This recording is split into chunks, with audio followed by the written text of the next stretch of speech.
नमस्कार प्यारे दर्शकों, आज फिर हम आपके लिए बहुत ही प्यारी, बहुत ही ज्ञानवर्धक और रोचक कहानी लेकर आए हैं। शिव पार्वती की ये बातें अगर आप सुन लोगे तो आपके घर में कभी भी लड़ाई झगड़ा नहीं होगा। आपके घर में हमेशा के लिए सुख शांति आ जाएगी। किसी प्रकार की आपके घर में कलह नहीं होगी। प्यारे दर्शकों,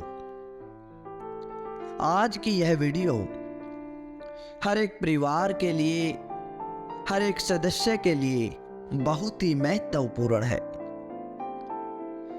इस वीडियो को सुनकर आप समझ जाओगे कि हमारी सभी लड़ाई झगड़ों का कारण क्या है, क्यों हमारे घर में विपदा आती है, क्यों हमारे घर में कलह होती है। तो प्यारे दर्शकों, इससे पहले हम इस कहानी की शुरुआत करें, अगर आप हमारे चैनल पर नए हैं तो चैनल को सब्सक्राइब जरूर करें, बेल आइकन को जरूर दबाएं, क्योंकि आपका एक सब्सक्राइब हमारे लिए बहुत महत्व रखता है। तो प्यारे दर्शकों, आइए शुरू करते हैं आज की बड़ी ही प्यारी, बड़ी ही ज्ञानवर्धक यह कहानी। प्यारे दर्शकों, एक बार की बात है, भगवान शिव और माता पार्वती कैलाश पर्वत पर बैठे हुए थे। पृथ्वी लोक की ओर देख रहे थे। अचानक माता पार्वती के मन में एक प्रश्न आ उठा।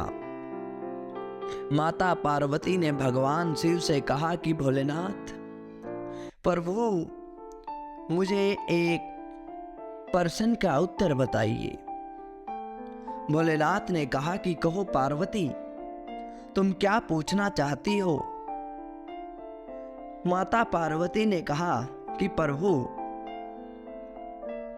इस संसार में घर घर में लड़ाई हो रही है, घर घर में कलह हो रही है, आखिर उसका क्या कारण है, और उस कलह को, उस लड़ाई को साधारण मनुष्य किस प्रकार से खत्म कर सकता है। प्यारे दर्शकों, भगवान शिव ने कहा कि देवी, यह सब मनुष्य का अपने कर्मों का खेल है। मनुष्य जैसे भी कर्म करता है वैसा ही उसे फल मिलता है। आज इस कहानी के माध्यम से मैं आपको बताऊंगा कि क्यों घर घर में लड़ाई होती है और कैसे उससे बचा जा सकता है। देवी पार्वती, एक बार की बात है, किसी नगर में बड़ा ही साहूकार व्यापारी रहता था। कपड़े का व्यापार करता था। उसके 6 पुत्र थे और उन 6 पुत्रों की उसने शादी कर दी। बड़ी ही खुशी से उसका परिवार आपस में मिलजुल कर रहता। किसी प्रकार का कोई कष्ट नहीं था, ना गरीबी थी, हर प्रकार की खुशी उन्हें मिलती थी। एक दिन वह व्यापारी रात को सो रहा था। सौपन में उसे दिखाई दिया कि एक आदमी उस व्यापारी को कह रहा है कि यह व्यापारी, आज के बाद से तुम्हारा और तुम्हारे परिवार का सुख चैन खत्म हो जाएगा, बहुत गरीबी आ जाएगी, तुम्हारे परिवार में जो शांति है, जो समृद्धि है, वह सब मैं नष्ट कर दूंगा, क्योंकि कल मैं तुम्हारे घर में प्रवेश कर रहा हूं। प्यारे दर्शकों, व्यापारी बड़ा ही समझदार व्यक्ति था। सौपन में उसने कहा कि तू जो भी है, तू मेरे परिवार को अलग नहीं कर सकता, आपस में उनके प्यार को खत्म नहीं कर सकता, हमारी खुशी को नहीं छीन सकता। तू जो चाहे कर ले, किंतु हमारी सुख समृद्धि ऐसे ही बनी रहेगी। प्यारे दर्शकों, उस व्यापारी ने रात को यह सौपन देखा, उसे इस बात को याद रखा। उसने जाना हो ना हो सौपन में यह कुछ संकेत था। अगली सुबह सब लोग खाना खाकर व्यापारी और उसके पुत्र काम पर चले जाते हैं। घर पर पूरा दिन बड़ी खुशी से बीतता है। सभी बहुएं और व्यापारी की पत्नी आपस में मिलजुल कर घर का सारा काम करती है। शाम को व्यापारी और उसके लड़कों का आने का समय हो गया था। शाम का भोजन तैयार करने लगे। घर में बहुत ही अच्छी सब्जी बनाई गई थी। प्यारे दर्शकों, व्यापारी की पत्नी ने सोचा कि शायद इस सब्जी में नमक नहीं डाला, तो उसने आकर उसमें नमक डाल दिया। बड़े बेटे की बहू ने भी यही सोचा कि शायद इस सब्जी में नमक नहीं डाला गया, उसने भी उसमें नमक डाल दिया। इस प्रकार से सभी बेटों की बहुएं ने यही सोचकर उन सभी ने उस सब्जी में नमक डाल दिया, और उस सब्जी में नमक इतना ज्यादा हो गया कि वह सब्जी खाने के लायक नहीं बची। प्यारे दर्शकों, जब सब लोग घर पर आ गए, खाना परोस दिया गया, तो सबसे पहले उस व्यापारी को खाना दिया गया। व्यापारी खाना खाने लगा और खाते ही उसे पता लग गया कि सब्जी में तो नमक बहुत ज्यादा है, किंतु उसने किसी को कुछ नहीं कहा। चुपचाप उस सारी सब्जी को खा गया और जाकर अपने बिस्तर पर लेट गया। प्यारे दर्शकों, फिर व्यापारी के बेटे खाना खाने के लिए बैठ जाते हैं। उन्होंने खाना खाया तो वे भी समझ गए कि सब्जी में तो नमक बहुत ज्यादा है, ये खाने के लायक नहीं है। तभी वे अपनी माँ से पूछते हैं कि माँ, क्या पिताजी ने खाना खा लिया? व्यापारी की पत्नी ने कहा कि हाँ बेटा, तुम्हारे पिताजी ने खाना खा लिया और वे अपने बिस्तर पर लेट गए। इतना सोचते ही व्यापारी के बेटों ने सोचा कि अगर हमारे पिताजी ने ये खाना खा लिया तो फिर हमें खाने में क्या हर्ज है। उन्होंने भी वह खाना चुपचाप खा लिया।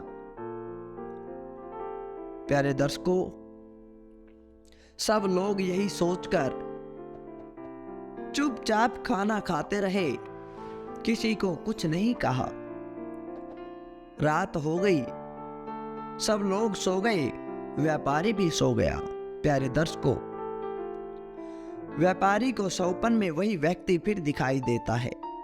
कहता है कि मैंने तुम्हारे घर में लड़ाई करने के लिए, आपस में झगड़ा करवाने के लिए उस खाने में नमक ज्यादा डलवाया था, किंतु तुमने तो जरा सा भी गुस्सा नहीं किया, जरा से भी लड़ाई नहीं की। तुमने सो खुशी से वह खाना भी खा लिया। मैंने बहुत कोशिश की तुम्हें लड़वाने की, बहुत कोशिश की आपस में कलह करवाने की, किंतु मैं तुम्हारे घर में कलह नहीं करवा सका, तुम्हारी सुख शांति को नहीं छीन सका। उस व्यक्ति ने कहा कि मैं तुम्हें वरदान देता हूं कि तुम्हारा घर ऐसे ही आबाद रहेगा, ऐसे ही तुम्हारे घर में खुशियां बनी रहेगी, सुख शांति समृद्धि बनी रहेगी। भोलेनाथ ने जब माता पार्वती को यह कहानी सुनाई तो कहने लगे कि देवी पार्वती, जिस घर में लड़ाई होती है, समझ लो उस घर के लोगों में सहनशीलता नहीं है। वे सब एक दूसरे के बारे में नहीं सोचते, एक दूसरे से वैर भाव रखते हैं। इसी कारण से वे एक दूसरे की बात नहीं सुन पाते। और इसी सहनशीलता के ना होने के कारण उनके घर में कलह होती है, उनके घर में लड़ाई होती है। अगर कोई घर का सदस्य कुछ गलती कर भी दे तो इस गलती को छुपाने की बजाय, उसको ठीक करने की बजाय उस गलती पर रोना रोते रहते हैं। परिवार के सदस्य को बार बार गलती का एहसास करवाते रहते हैं, उसको कसूरवार साबित करने की कोशिश करते हैं। किंतु जिस घर में एक दूसरे की गलती को नजरअंदाज करके उससे प्रेम किया जाए, उससे उतना ही प्यार दिया जाए, तो उस घर में कभी लड़ाई झगड़ा, आपस में कलह नहीं होती और ऐसे घर में सुख शांति समृद्धि आती है, गरीबी कभी आती ही नहीं। जिस घर में लड़ाई होगी उस घर में हमेशा गरीबी का वास होगा, उस घर का बहुत जल्दी विनाश हो जाएगा। तो प्यारे दर्शकों, भोलेनाथ ने देवी पार्वती को जब ये बात सुनाई तो वो समझ गई। और हमें भी जान लेना चाहिए कि कभी भी हमें गुस्से से काम नहीं लेना, घर में एक दूसरे को प्रेम से रहना चाहिए, सहनशीलता से काम लेना चाहिए। कोई गलती हो भी जाए तो उसको बार बार नहीं दोहराना चाहिए, तभी घर में सुख शांति समृद्धि बनी रहेगी। तो प्यारे दर्शकों, कैसी लगी आपको यह आज की कहानी? अच्छी लगी तो लाइक करें, शेयर करें और कमेंट के द्वारा हमें जरूर बताएं। धन्यवाद दोस्तों।